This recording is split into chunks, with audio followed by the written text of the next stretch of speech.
마음으로 사랑합니다.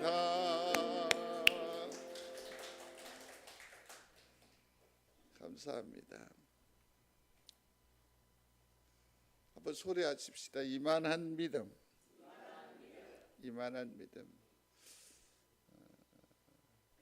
이렇게 단락을 나누어 보니까 오늘을 포함을 해서 한 5번 어간 계속해서 마태복음 8장을 살피게 될 것입니다. 그래서 댁에 가셔서 마태복음 8장은 3번, 4번 이렇게 미리 읽어 놓으시면 참 좋을 법합니다.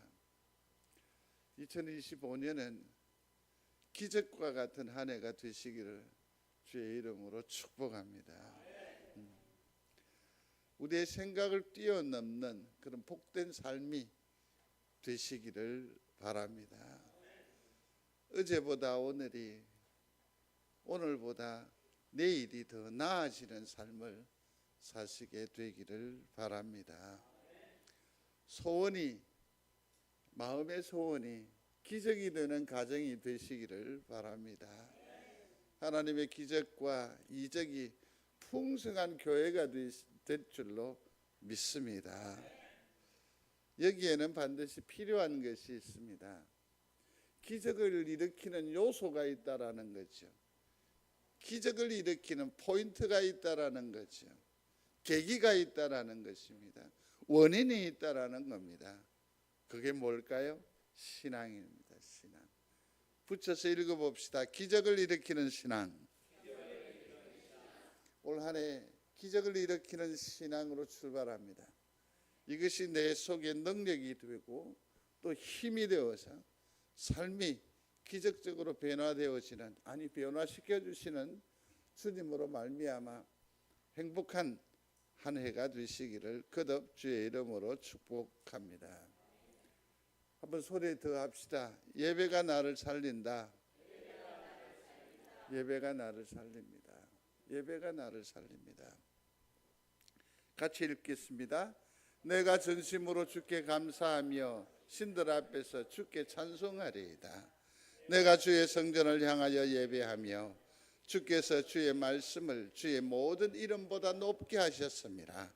내가 간구하는 날에 주의 입의 말씀을 들음이 노래할 것은 주께서 나를 살아나게 하시고. 아멘.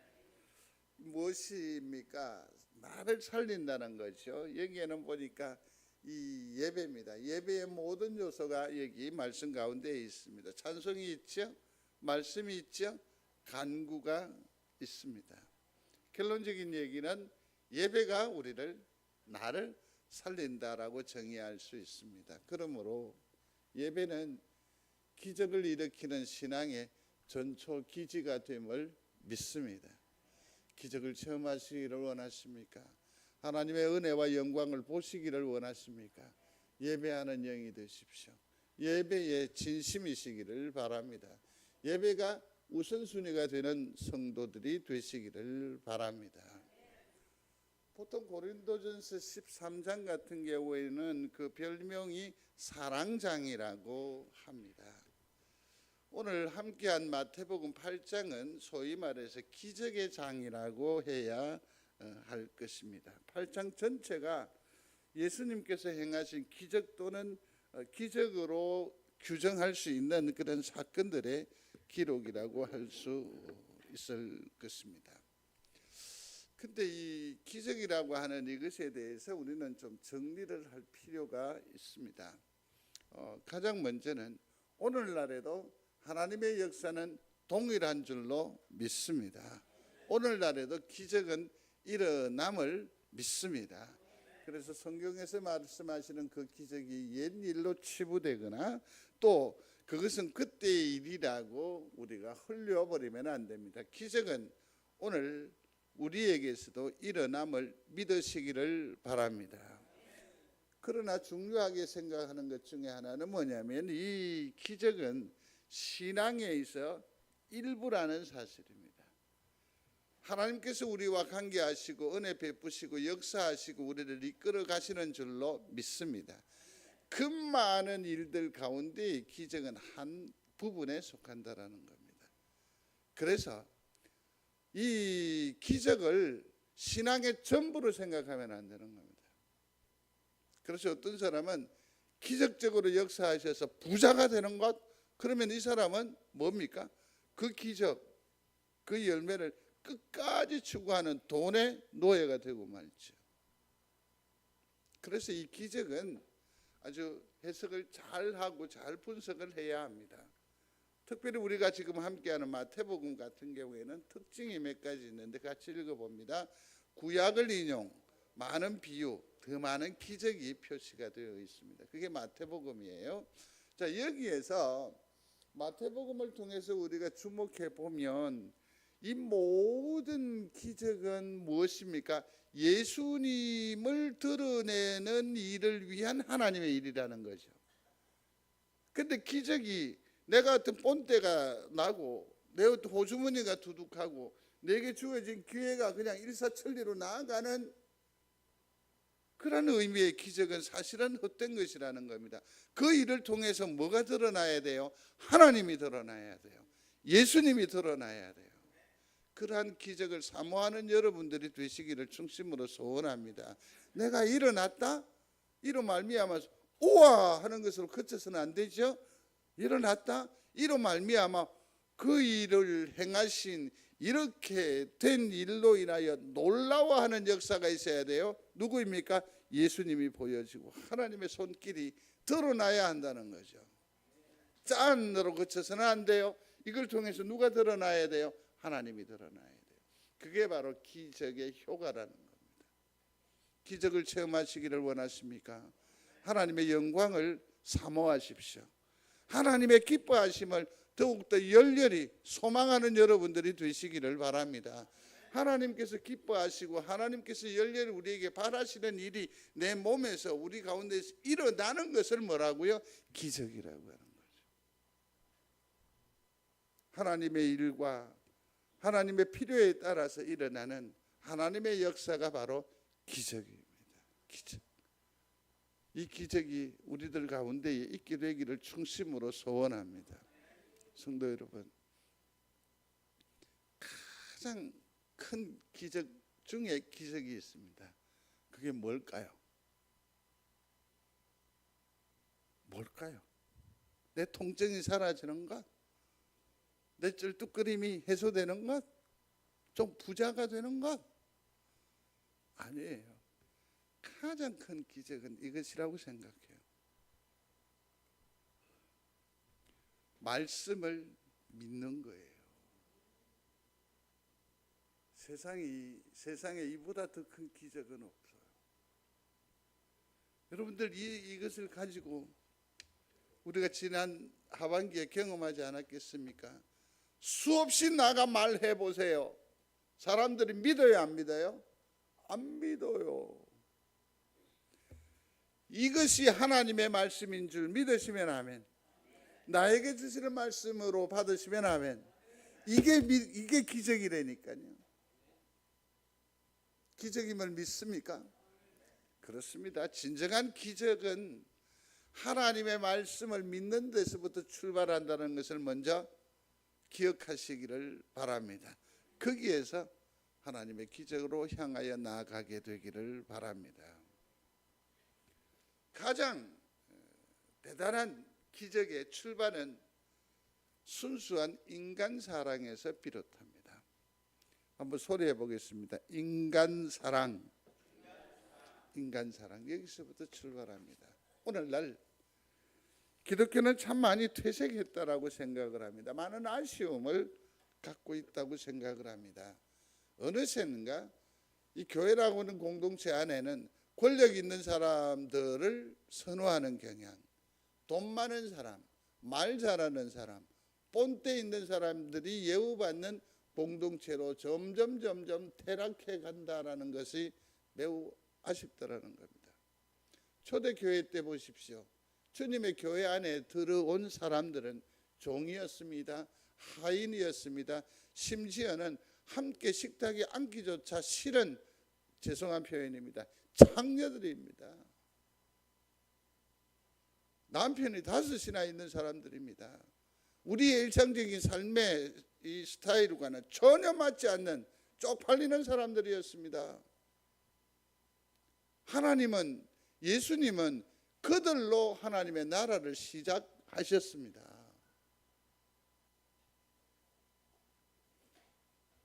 순수한 기적은 어디에서부터 시작한다? 인간 사랑. 구별하지 않는 겁니다. 차별하지 않는 겁니다. 누구나 하나님의 피조물이요 하나님의 권속이고 하나님이 세상을 이처럼 사랑하사 그랬을 때 주님이 사랑하신 사람, 이 의식을 분명히 해야 할 줄로 믿습니다. 그래서 송정제일교회는 술 취한 사람이 들어와도 돼요. 눈이 안 보이는 사람이 들어와도 돼요. 사회적으로 지탄받는 사람이 들어와도 돼요. 경찰에 쫓기던 사람이 들어와도 돼요.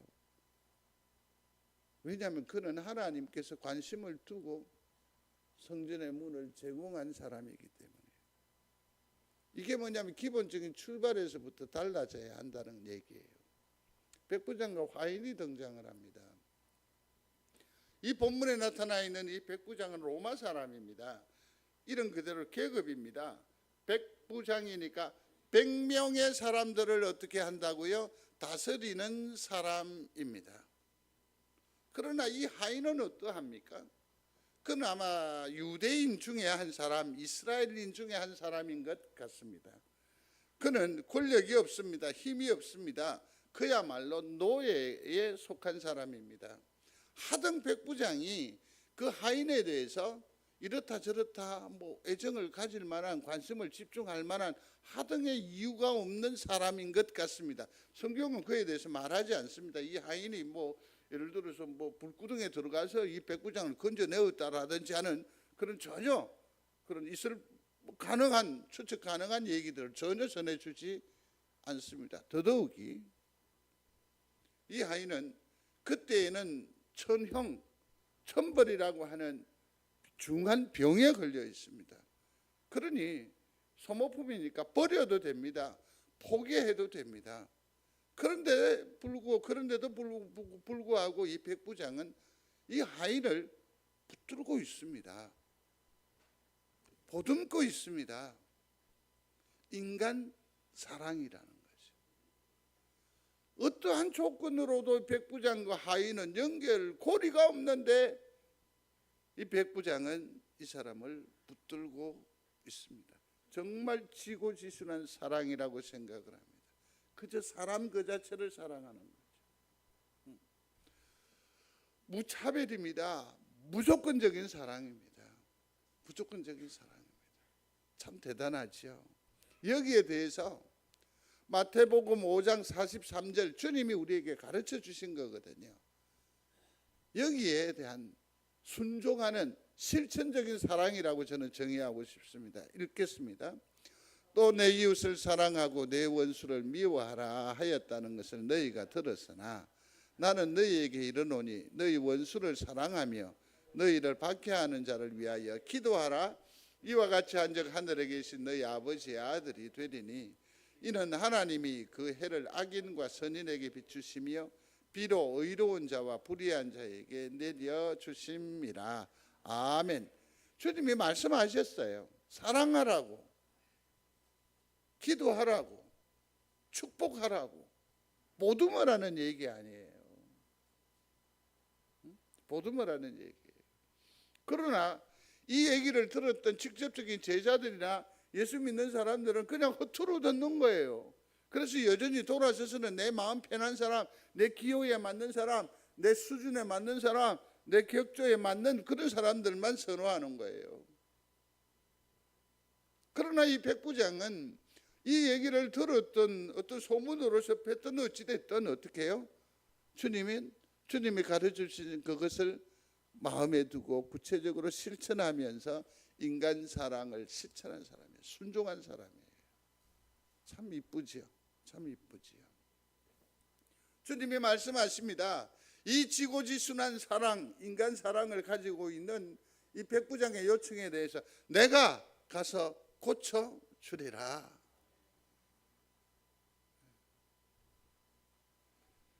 내 생이 기적적 인생이 되게 하려면 내 주위에 대한 사람에 대한 인식을 새롭게 해야 됩니다.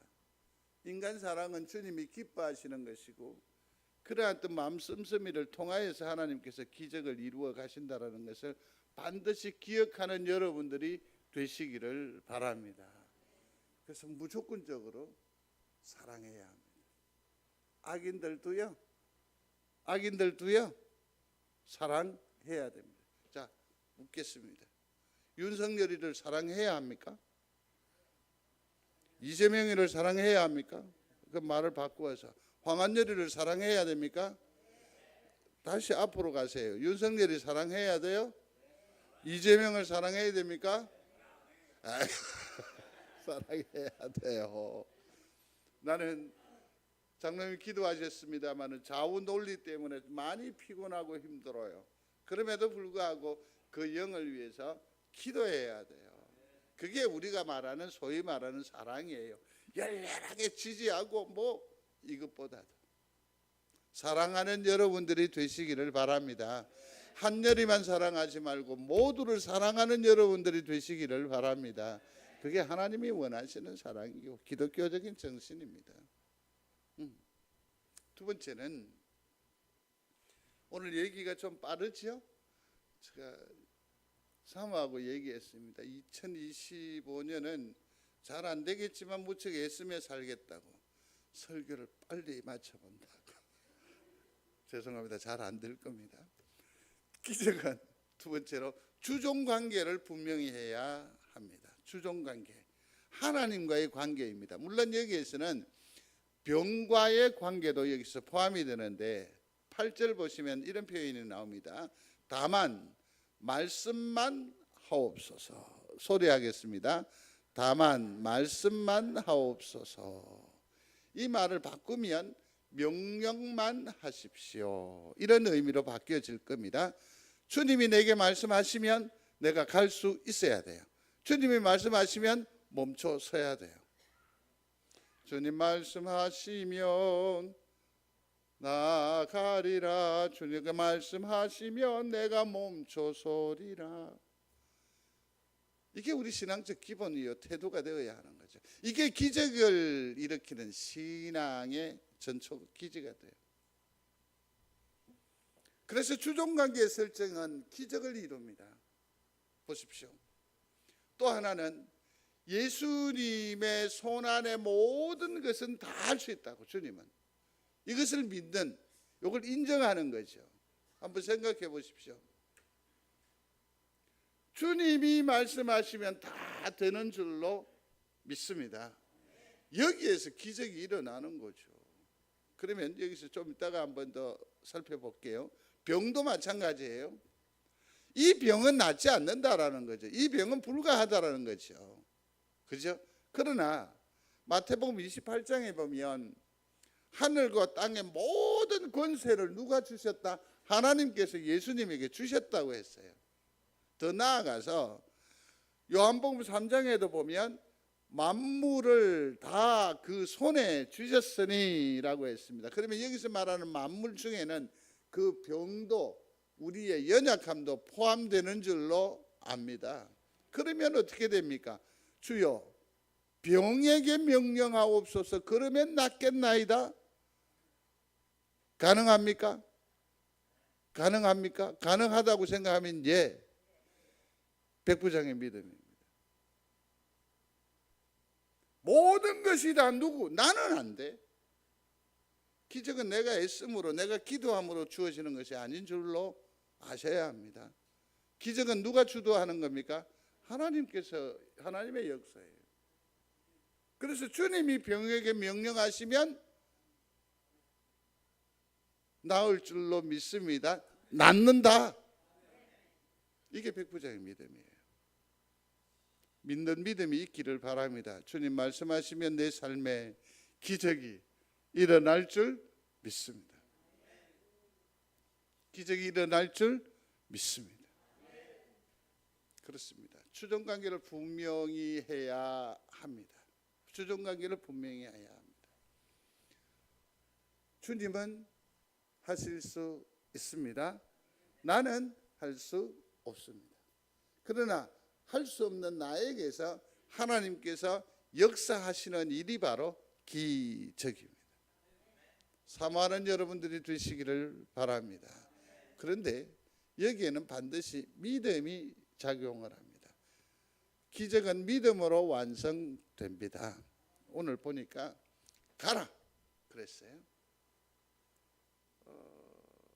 그랬더니 이 백부장이 다른 어떤 이런 반론 제기가 전혀 없어요. 그냥 그 말씀을 갖고 가요. 실망하면서 갔겠어요? 돌이켰겠어요? 아니죠. 뭡니까? 믿음으로 돌아선 거예요. 인정을 하고 그럴 줄로 믿고 돌아가는 거죠. 누가복음 17장에도 보면 가서 내 몸을 보이라. 문둥병자들이 이제 예수님께 나왔습니다. 어떤 조치도 없었습니다. 단지 너의 몸을 제사장들에게 가서 보이라라고 했습니다. 이 문둥병자들은 절실함이었는지 절박함이었는지 그것은 모르겠지만 그 말씀을 믿고 그들은 어디로 제사장들에게 달려갔습니다. 가는 도중에 몸이 나았더라. 가라. 주님을 기쁘시게 하는 믿음이 있습니다.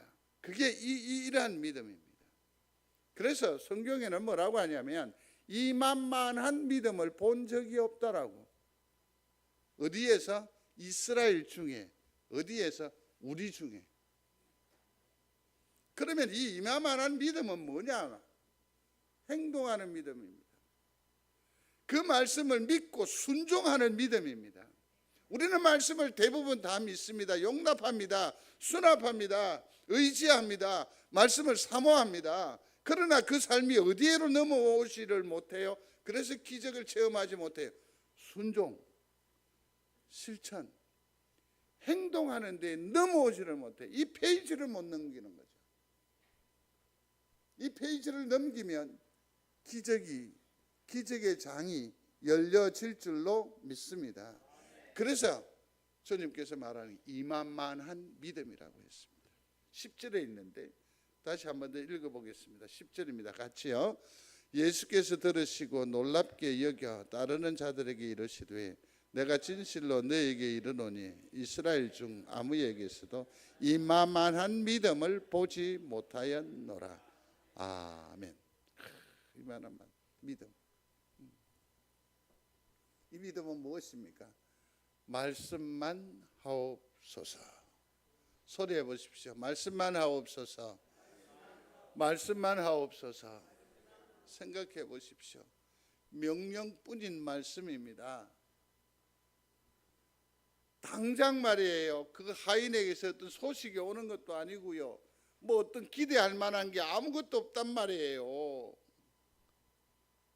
눈먼 사람이 주님 앞에 나왔을 때 침을 이겨서 진흙을 이겨서 이러한 어떤 행위조차도 없었단 말이에요. 그저 뭐밖에 없어요?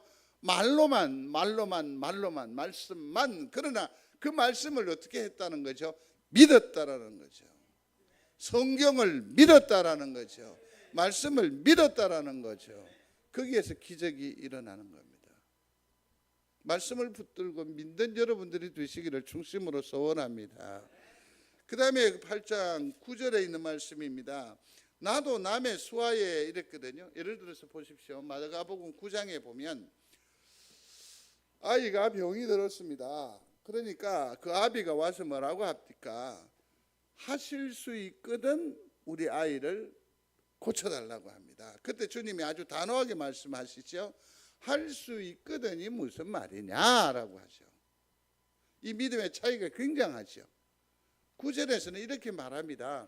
나도 남의 수하에 있는 사람이요 내 아래도 군사가 있으니 이대로 가라 하면 가고 저대로 오라 하면 오고 내 정도로 이것을 하라 하면 하나이다. 자, 여기 아까 두 번째 주종관계죠.